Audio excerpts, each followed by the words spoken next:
without ever hearing or knowing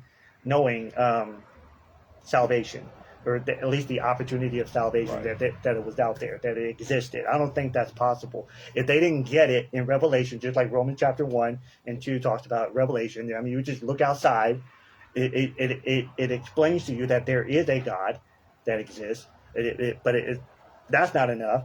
Right. We got Jesus, manifest, or just revealing himself to people that never even heard of him, but never even seen him, never even heard the gospel. So that's just the mercy of God. But that's why He's not willing that anyone should perish. Right. I was trying to read this guy, but it's the post in here, so it's going to add about 3 different things going through my head there. Okay. So what is he saying? Is there a question? Yeah, it's nothing. I don't even think he's there now, so Okay. I can respond to it later. But trying to go back to what you were saying about if they didn't hear the gospel, well, that's what it was. There's stories in a Native American culture Mm-hmm. where there was a man that was coming and sharing the gospel with them. Yeah. Missionaries and stuff, yeah. And it's it could have been Jesus Christ himself.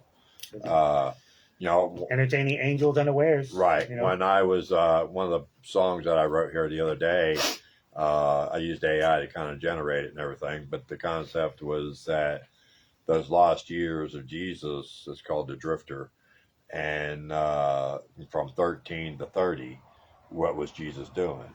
And I don't think he went and got a job. I don't think he was building a house, and he may have been involved in building a house, but I think that he was God in man form, Mm-hmm. and he went and checked out the world. I mean, he can walk across the ocean, and I have no problem with, teenage Jesus standing over the edge of the Grand Canyon, think, boy, they're going to love this, And so, I mean, I think that, those lost years, he was God and he was man, and he went and checked out his creation, Mm-hmm.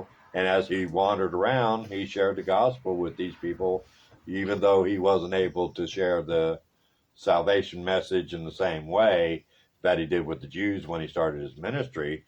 But I believe he went, to these different Polynesian islands and, the Native Americans and stuff of that day, and was actually sharing the gospel with them there too, And we know he went up through Asia. There's some literature before the Bible for the New Testament where this guy was coming up through Asia and was, a great teacher.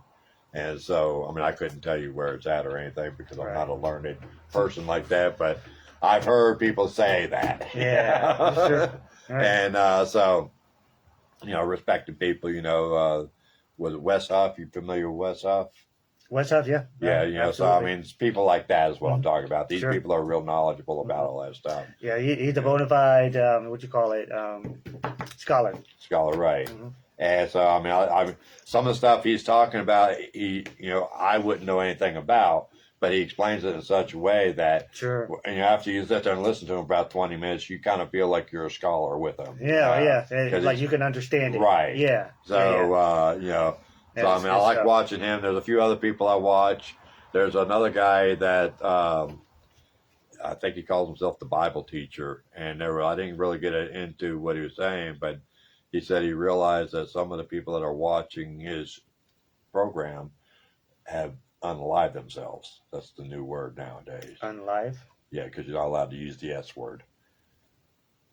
If you use the S word, self-sacrifice. Oh. So, really? Yeah. Really? Yeah, so there's words that you can't use on the internet. Oh, So gotcha. unalive is the new old-fashioned term. Wow. You know. And so, but yeah, that's what he's like, and so he realized, sometimes he's trying to have fun and stuff, and